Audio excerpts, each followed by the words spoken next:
శ్రీ సత్యసాయి జిల్లా సోమెందపల్లి మండలంలో చౌడేశ్వరి అమ్మవారి బోనాల పండుగను ఆలయ ధర్మకర్తల ఆధ్వర్యంలో అంగరంగ వైభవంగా నిర్వహించారు. భక్తి శ్రద్ధలతో నిర్వహించిన ఈ వేడుకల్లో రాష్ట్ర బీసీ సంక్షేమ చేనేత జౌళి శాఖల మంత్రి సవితమ్మ పాల్గొని అమ్మవారికి ప్రత్యేక పూజలు నిర్వహించారు. చౌడేశ్వరి అమ్మవారి ఆశీర్వాదం రాష్ట్ర ప్రజలపై, నియోజకవర్గ ప్రజలపై ఎల్లప్పుడూ ఉండాలని మంత్రి సవితమ్మ ఆకాంక్షించారు. ప్రజలంతా సుఖ సంతోషాలతో ఆయురారోగ్యాలతో జీవించాలని అమ్మవారిని ప్రార్థించారు. ఈ సందర్భంగా భక్తులతో కలిసి మంత్రి సవితమ్మ బోనాలను మోశారు. అనంతరం అమ్మవారికి ప్రత్యేక పూజలు చేశారు. చౌడేశ్వరి అమ్మవారి బోనాల పండుగను ఘనంగా నిర్వహించేందుకు సహకరించిన ఆలయ ధర్మకర్తలు, దాతలను, భక్తులను మంత్రి సవితమ్మ అభినందించారు. ప్రజలందరికీ చౌడేశ్వరి అమ్మవారి కృపా కటాక్షాలు లభించాలని ఆకాంక్షించారు. ఈ కార్యక్రమంలో మండల కూటమి నాయకులు, కార్యకర్తలు, భక్తాదులు పెద్ద ఎత్తున పాల్గొన్నారు. అనంతరం అన్నదాత కార్యక్రమం నిర్వహించారు. Top 99 news Narthagiri Narasimhulu.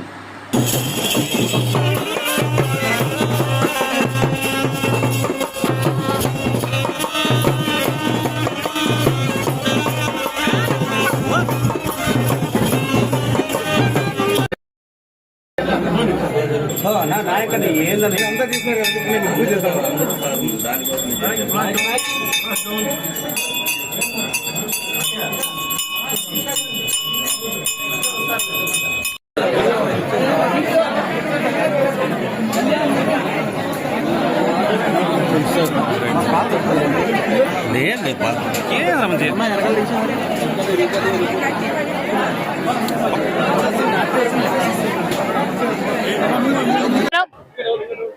ఈరోజు రంగరంగ వైభవంగా మరి చౌడేశ్వరి అమ్మగారి జయంతి ఉత్సవాలు మరి పెనుకొండ నియోజకవర్గంలో మరి ఈరోజు మరి చౌడేశ్వరి వారి కమిటీ ఆధ్వర్యంలో మరి బోనాల పండుగ కూడా గత 3 సంవత్సరాలుగా రంగరంగ వైభవంగా జరుపుతున్నారు. ఈ రోజు కూడా మరి నిజంగానే మరి మహిళలందరూ ఆకాశంలో నుంచి దేవతలు దిగొచ్చినట్టే, చౌడమ్మ గారు దిగొచ్చినట్టే మరి వారు బోనాలు ఎత్తుకొని ఈ విధంగా మరి అమ్మవారి వేషధారణ వేయటంలో కూడా చాలా సంతోషంగా ఉంది. ఖచ్చితంగా మరి చౌడేశ్వరి అమ్మగారి ఆశీర్వాదం మన రాష్ట్రానికి, మన నియోజకవర్గానికి ఎల్లవేళలా ఉంటుందన్న విషయం కూడా తెలియజేస్తూ మరి ఈ చౌడేశ్వరి కమిటీ వారికి కూడా ప్రత్యేకతమైన ధన్యవాదాలు. 3 సంవత్సరాలుగా మరి రంగరంగ వైభవంగా ఈ బోనాల పండుగ చేయటం కూడా చాలా ఆనందంగా ఉందన్న విషయం కూడా తెలియజేస్తుంది.